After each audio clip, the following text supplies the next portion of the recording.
स्थैर्य धैर्य वीर्य अभय आयुः आरोग्य ऐश्वर्य अभि ऊर्जर्दं धर्मार्थ काममोक्ष चतुर्विध फल पुरुषार्थ सिद्ध्यर्थं मम आयुष्याभि ऊर्जर्दं मम गृहे स्थिरलक्ष्मी निवास सिद्ध्यर्थं सहित सत्यनारायण स्वामी देवता कलश गणाधिपति पूजां च करिष्ये नीलमुट्कोंडि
पुरुषस्येन्द्रिय आयुष्येन्द्रिय प्रतिष्ठति प्रथम अन्यासन्नुते अनाकं महिमानस्य गन्ध यत्र बोधवादा श्री महागणाधिपते माद यदा स्थानं प्रवेश्य गच्छ सूर्यग्रहं रक्तवर्णं रक्तगन्धं रक्तपुष्पयामि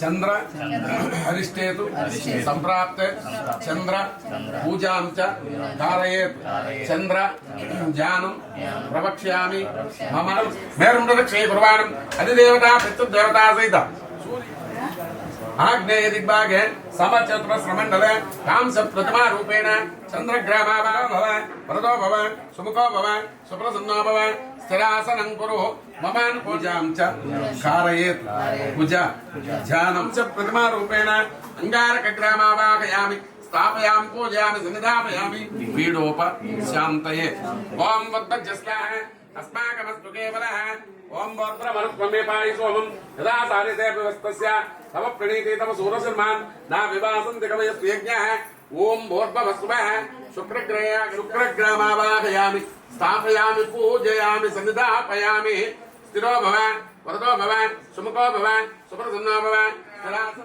नीलवर्णं नीलगन्धं पश्चिम दिग्भागे धनुराकारमण्डले कांस प्रतिमा रूपेण शनैश्चरग्राम पूजां च कारयेत् राहु ध्यानं प्रवक्ष्यामि मम चक्षुः पीडोप शान्तये ओम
వ్రతము చేసినను ఏ తపస్సు చేసినను కోరిన ఫలములు సిద్ధిస్తాయో అట్టి దానిని మాకు తెలుపవలసిందని చెప్పి సూత మహాముని శవనకాది మహాముని కోరగా ఇట్లు చెప్పదొడంగారు. ఏకదా నారదా యోగే వరానుగ్రహకాంక్షయా పర్యటాన్ వివిధ లోకాన్ మత్స్యలోకముపాగతః. పూర్వం ఒకప్పుడు నారద మహాముని సకల లోకాలు తిరుగుతున్నాడట. తిరుగుతూ మధ్యలో ఉంది భూలోకం. భూలోకానికి వచ్చాడు నారద మహాముని. వచ్చి భూలోకంలో చూస్తే మానవులు అనేక బాధలు పడుతున్నారు, అనేక కష్టాలు పడుతున్నారు. దుస్థితి ఎట్లుందయ్యా అంటే పరిస్థితి బాలే. అసలు ఎట్లా తినటానికి తిండి లేదు, అగమ్య గోచరంగా ఉన్నారు ఈ మానవులను చూశాడు. వెంటనే విష్ణులోకానికి వెళ్ళాడు. వీరికి బాధలు ఎట్లా తొలుగుతాయని ఆలోచించుకుంటూ విష్ణులోకానికి వెళ్ళాడు. విష్ణులోకానికి పోయి స్వామివారికి నమస్కారం చేశాడు. తత్ర నారాయణం దేవం శుక్లవర్ణం చక్ర గదావనమాలా విభూషితం. తెల్లని శరీర ఛాయ గలవాడు, శంఖము చక్రము గదా పద్మము మొదలగు అలంకారము గలవాడవు శ్రీ మహావిష్ణువును చూచి ఇట్లు నమస్కారం చేస్తున్నాడు. నమో వాన్మనసాతాయ రూపాయ శక్తయే ఆది మధ్యాంతరైతాయ నిర్గుణాయ గుణాత్మనే భక్తానాం మూర్తినాశనే.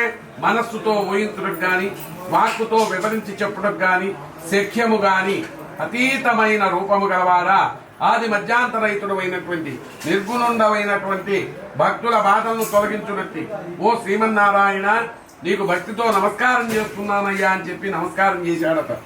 ఏమయ్యా నారదా, లోక సంచారివై వెళ్తీవి కదా, ఇంతలోనే తిరిగి వచ్చావు, ఏమి ఆలోచన వచ్చింది నీకు అని చెప్పారట. అడగగానే ఓ ప్రభువు ఏం చెప్పేది జగద్రక్షక, భూలోకములకు పోతే భూలోకములో మానవులు అనేక కష్టాలు పడుతున్నారు, అనేక బాధలు పడుతున్నారు.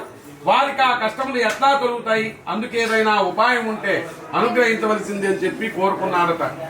అప్పుడు నారద మహాముని చూచి ఓయి నీవు లోక రక్షణార్థమై చక్కని విషయం అని అడిగావు. అందుకు ఒక వ్రతము కలదు, అది ఏ సత్యవ్రతము.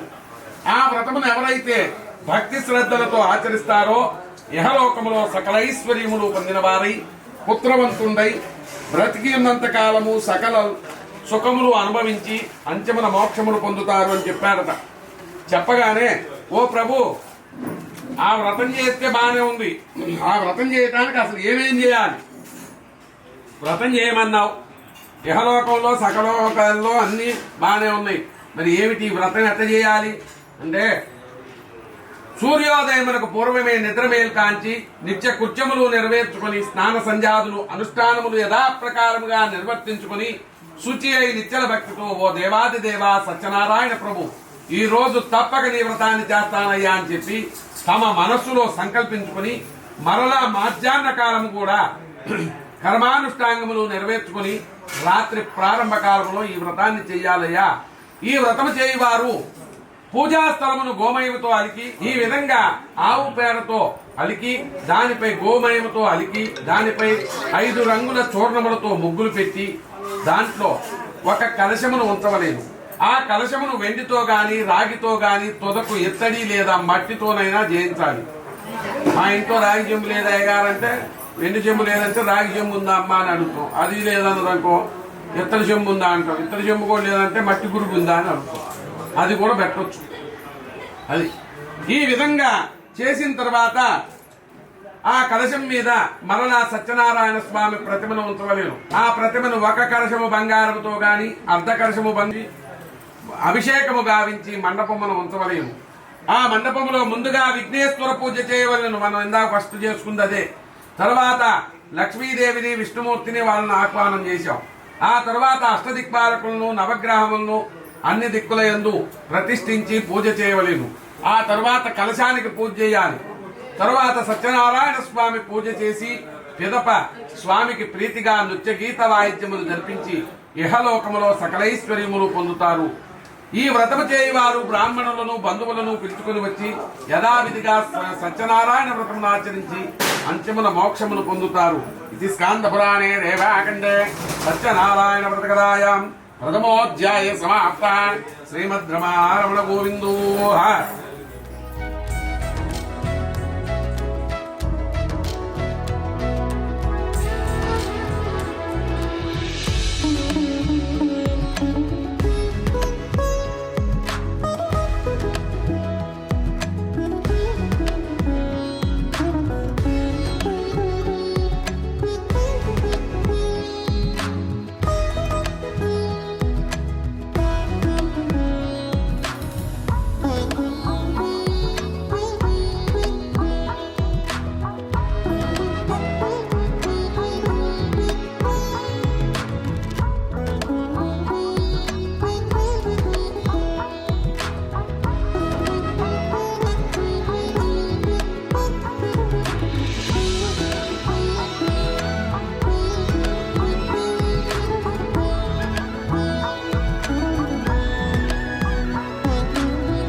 మంగళ నీరాజనందన స్వామి ఏడుకొండల వార వెంకటరమణ గోవింద గోవింద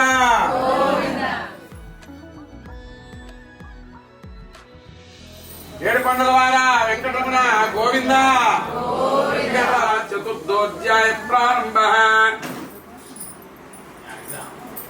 మరలా వారిద్దరూ ఆ షావుకారులిద్దరూ వ్యాపారం ముగించుకున్నారు. ఎక్కడి నుంచి బయలుదేరారు. మళ్ళీ ఎక్కడికయ్యా అంటే ఇంటికి బయలుదేరారు. బయలుదేరి వస్తూ వస్తూ రాజుగారిని అనేక విధాల కొనియాడి ఆ తర్వాత వచ్చారు. వస్తూ వస్తూ దేవాలయానికి పోయి బ్రాహ్మణులకు వాళ్ళకి వీళ్ళకి దానాలు చేస్తూ వస్తున్నారు. కొంత దూరం వచ్చారు. వచ్చేసరికి అసలు వీళ్ళ దగ్గర ఎంత భక్తి ఉందో చూద్దామని చెప్పి సత్యనారాయణ స్వామి ఒక సన్యాసి రూపం ధరించి వర్తకుల దగ్గరకు వచ్చాడు. పోయి వర్తకులారా మీ పడవలో ఏముందయ్యా, ఏ వ్యాపారం చేస్తున్నారు మీరు అని చెప్పి అడిగాడట. అనగానే అప్పుడు ఇద్దరు మంచి ధనగర్వంతో ఉన్నారు. ఎందుకంటే రాజుగారు వీళ్ళ దగ్గర ఉన్న ధనం కంటే రెట్టింపు ధనాన్ని ఇచ్చాడు. ఏముందయ్యా మా దాంట్లో తమలపాకు వ్యాపారం చేసుకుంటున్నాం అన్నాడు. తదాస్తు అన్నాడు. వెళ్ళిపోయాడు. ఒక చెట్టు కింద కూర్చున్నాడు. పోయేవారు గోలే, ఇక ఎక్కడికి గోలే. పోయాడు. ఒక చెట్టు కింద కూర్చున్నాడు ఈయన సన్యాసి. వీళ్ళిద్దరూ కాలకృత్యాలు నెరవేర్చుకున్నారు.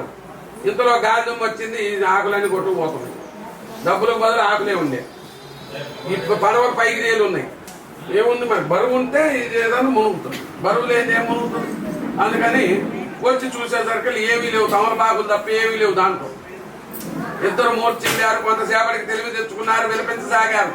అప్పుడు అల్లుడు మామను చూసి, ఓ మామ ఇప్పుడు ఏం చేయ ప్రయోజనం, మన ఇద్దరం ఆ సన్నాసి దగ్గర పోదాంపా. ఏది చేసినా ఆయనే చేయాలి. నీట ముంచినా ఆయనే, పాల ముంచినా ఆయనే, ఆయనదే భారం అని చెప్పి పరుగున ఇద్దరు మామ అల్లుడు ఊరుకొచ్చారు. సాష్టాంగ నమస్కారం చేశారు ఆయనకి. ఓ ప్రభు, మా అపరాధం క్షమించి నా ధనమంతా యథాప్రకారముగా ఉండునట్టు వరములు ఇయ్యవలసిందని చెప్పి కోరుకోగానే అప్పుడు అన్నాడట రాజుగా సన్యాసి, అయ్యా బిడ్డ పుడితే సత్యనారాయణ వ్రతం చేస్తా అన్నావు, చేయలే. బిడ్డ పెళ్లిలో చేస్తా అన్నావు, చేయలే. ఏమిటి నన్ను ఆయన్ని మర్చిపోయావు, అందుకనే నీకు ఈ దుస్థితి అన్నాడు. అనగానే, ఓ ప్రభు, ఈ జగమంతా నీ మాయవరం నిండి ఉన్నది. బ్రహ్మాది దేవతలు కూడా నిన్ను అనుగ్రహించదాలను. మానవ మాత్రుడు నేనెంతటి వాడిని అయ్యా, నా ధనమంతా యథాప్రకారంగా ఉండునట్టు వరములు ఇవ్వవలసిందని చెప్పి సాష్టాంగ నమస్కారం చేశాడు. చేయగానే స్వామి సంతుష్టుడై వారి ధనమంతా యథాప్రకారంగా ఉండునట్టు వరములిచ్చి అంతర్ధానం అయ్యాడు. ఇక తర్వాత వాళ్ళిద్దరు వచ్చారు. పరవలో చూసుకున్నారు. చూసుకొని మంచిగా ధనం ఉంది, మన ధనం మనకే ఉంది అని చెప్పి ఇద్దరు ఆ మామాలు అనుకున్నారు.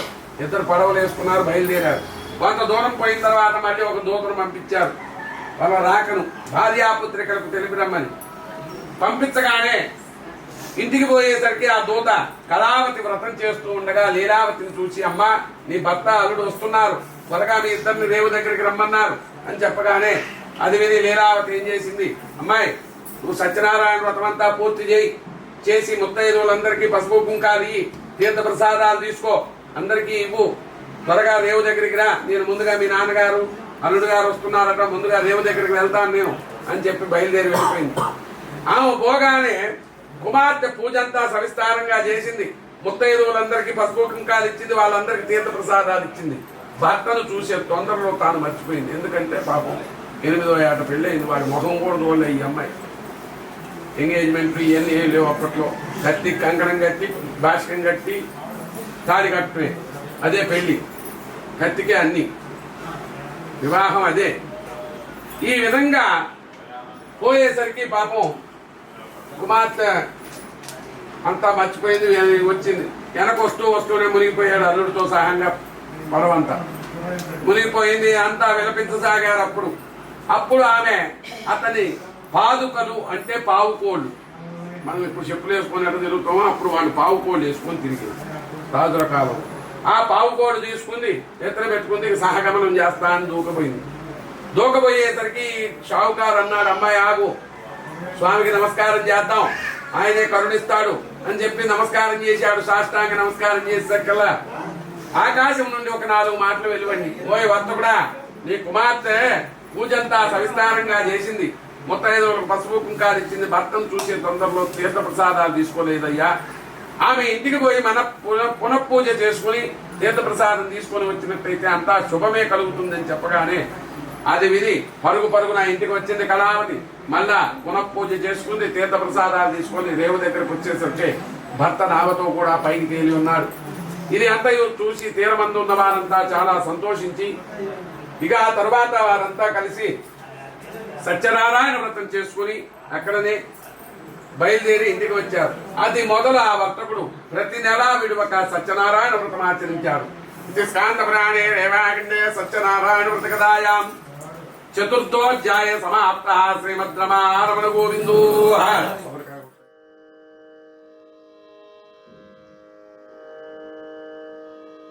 శ్రీ సత్యనారాయణుని సేవకురారమ్మా, మనసారా స్వామిని కొలిచి హారతులీరమ్మా. శ్రీ సత్యనారాయణుని సేవకురారమ్మా, మనసారా స్వామిని కొలిచి హారతులీరమ్మా. నోచిన వారికి నోచిన వరము, చూసిన వారికి చూసిన ఫలము. శ్రీ సత్యనారాయణుని సేవకురారమ్మా, మనసారా స్వామిని కొలిచి హారతులీరమ్మా.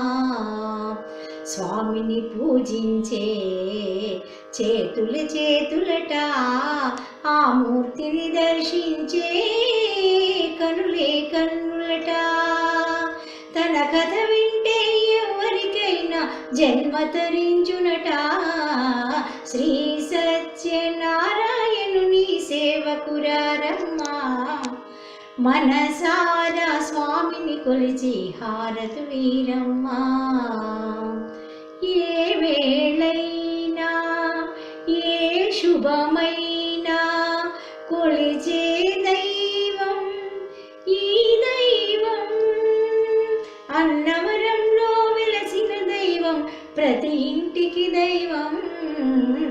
శ్రీ సత్యనారాయణుని సేవకురారమ్మా, మనసారా స్వామిని కొలిచి హారతులీరమ్మా.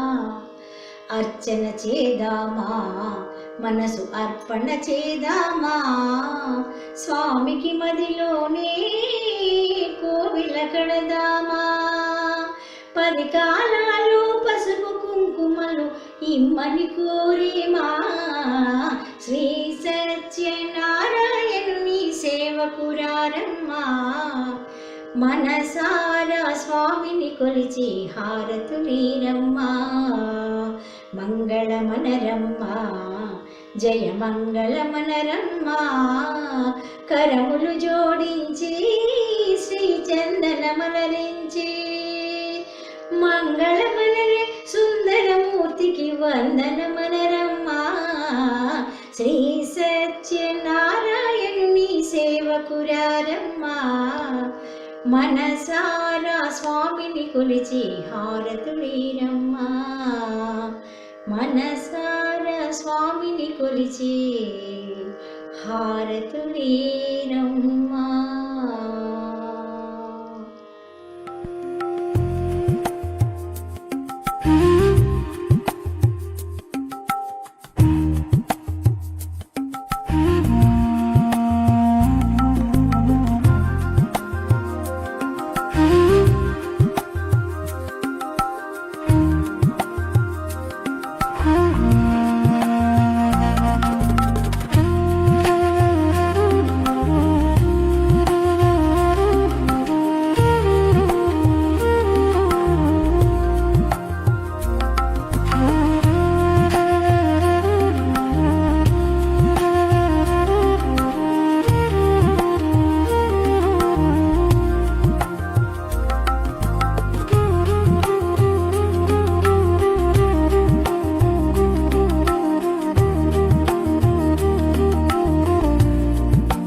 गरुडगमन तव चरणकमलमिह मनसि लसतु मम नित्यम् गरुडगमन तव चरणकमलमिह मनसि लसतु मम नित्यम् मनसि लसतु मम नित्यं मम तापमपाकुरु देव मम पापमपाकुरु देव मम तापमपाकुरु देव मम पापमपाकुरु देव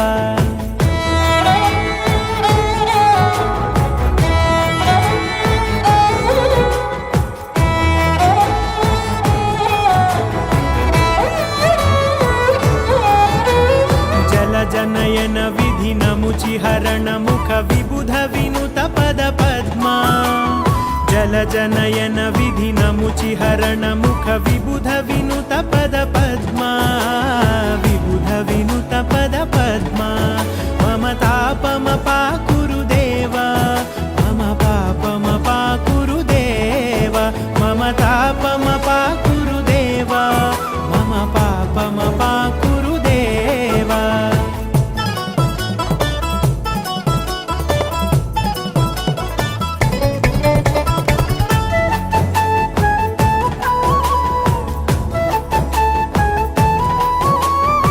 जगशयन भव मदन जनक मम जनन मरण भयहारी भुजगशयन भव मदन जनक मम जनन मरण भयहारी जनन मरण भयहारी मम तापमपाकुरु देव मम पापमपाकुरु देव मम तापमपाकुरु देव मम पापमपाकुरु देव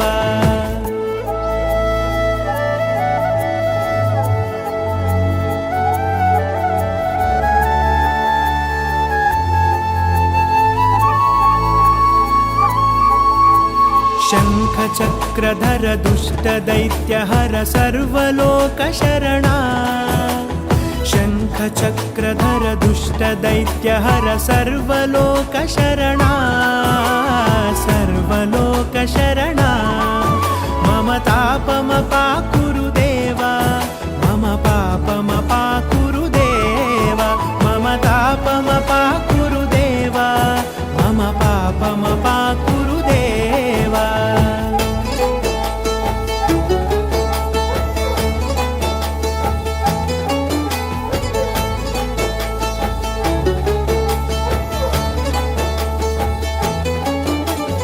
अगणित गुणगण अशरण शरणद विदलित सुररिपुजाला अगणित गुणगण अशरण शरणद विदलित सुररिपुजाला विदलित सुररिपुजाला मम तापम